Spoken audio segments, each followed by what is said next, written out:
Miss David নীল লিখেছেন, তিব্বতে নানা ধরনের যোগাভ্যাস আছে, যেমন লুঙ্গম। তিব্বতী ভাষাতে লুঙ্গম শব্দের অর্থ হল তীব্র গতিতে অভ্যাস করা। অতি প্রাচীনকাল থেকেই লুঙ্গমের শিক্ষা পরম্পরা তিব্বতে চলে আসছে। তিব্বতের এক অতি প্রাচীন মঠ হল সালু মঠ।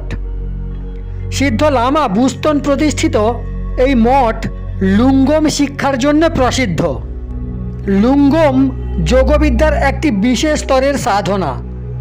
এই বিদ্যার সাধক প্রথমে একটা মোটা গদির ওপর পদ্মাসনে বসেন, তারপর প্রাণায়ামের পূরক বিধি দিয়ে নিজের শরীরে বায়ু প্রবেশ করান। এরপর কুম্ভক অবস্থায় আসনবদ্ধ হয়ে সাধক ওপরে লাফিয়ে ওঠার চেষ্টা করেন।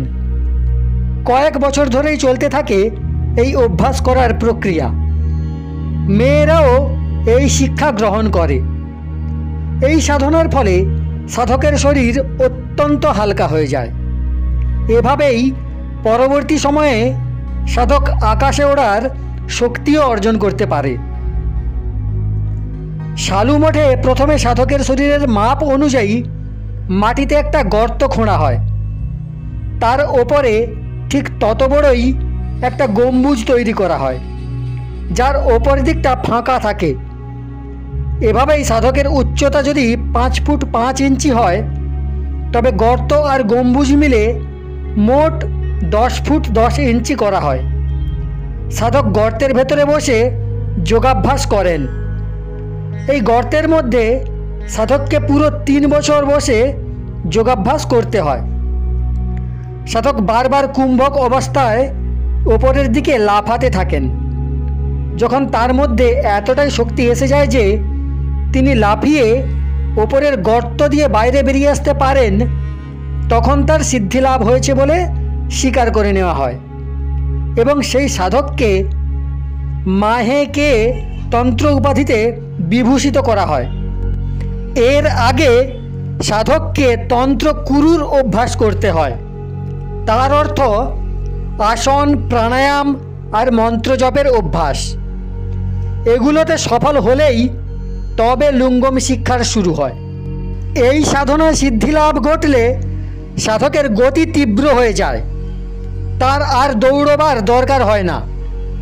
তিনি প্রায় উছলে উছলে চলেন। তার দৃষ্টি থাকে ঠিক সামনের দিকে। হাতে তার থাকে একটা মন্ত্রপুত কুঠার। তিব্বতী ভাষায় এটাকে বলে পূর্ব। সাধক প্রায়ই ওই কুঠারের ওপর জোর দিয়ে চলেন। নিঃশ্বাস প্রশ্বাসের সঙ্গে সর্বদাই চলতে থাকে মন্ত্র জপ। পথ চলার সময় সাধক কারুর দিকে তাকানো না, কথাও বলেন না। রাস্তায় চলার সময়ে কেউই তার দিকে দেখেন না। তাকে লোকে রাস্তায় চলতে দেখলে জোর হাতে মাথা নিচু করে দাঁড়িয়ে থাকে। সাধককে দেখে মনে হয় তিনি যেন সমাধিস্থ অবস্থাতেই হাঁটছেন। এই সিদ্ধিকে যোগের লঘিমা সিদ্ধির অন্তর্গত বলে গণ্য করা হয়। মিস ডেভিড নীল যখন তিব্বতে ছিলেন, তখন এই রকম 4 জন যোগীকে তিনি নিজেই দেখেছিলেন। মিস ডেভিড নীলের বর্ণনা অনুযায়ী সমুদ্র তল থেকে তিব্বতের উচ্চতা 11,000 ফুট থেকে 18,000 ফুট পর্যন্ত। এই অবস্থায় জামাকাপড় না পরে অথবা সাধারণ হালকা কাপড় পরে ঘুরে বেড়ানো ওই নিদারুণ ঠান্ডায় মোটেই সহজসাধ্য নয়। তবুও অনেক লামা সেখানে এরকমই করে থাকেন। তিব্বতী ভাষায় এই যোগাভ্যাসের নাম হলো তুমো। এর অর্থ হলো তেজ। শরীরের মধ্যে এই তেজ সৃষ্টি করার বিদ্যাকে অত্যন্ত গোপন রাখা হয়। এই শিক্ষা গ্রহণ করার আগে প্রাণায়াম, মনের একাগ্রতা আর সমাধির বেশ কিছু অভ্যাসের প্রয়োজন। এই শিক্ষা দেওয়া হয় নির্জনে, একান্তে, কোনো বরফে ঢাকা পাহাড়ের ওপর। শিক্ষাদানের সময় একমাত্র গুরুই পাশে থাকেন। সূর্য উদয়ের আগেই এই শিক্ষা দেওয়া হয়। সাধককে হয় সম্পূর্ণ নগ্ন থাকতে হয়, না হলে কেবলমাত্র একটা সাধারণ সুতি বস্ত্র পরে থাকতে হয়। চাটাইয়ের ওপর সাধক পদ্মাসনে বসেন। তারপর প্রাণায়াম আর মন্ত্রজপের পর্ব শুরু হয়। শরীরের প্রধান নাড়ি তিনটি, ইড়া, পিঙ্গলা আর সুষুম্না। এর মধ্যে পিঙ্গলা হলো সূর্য নাড়ি, তাকেই জাগ্রত করতে হয়।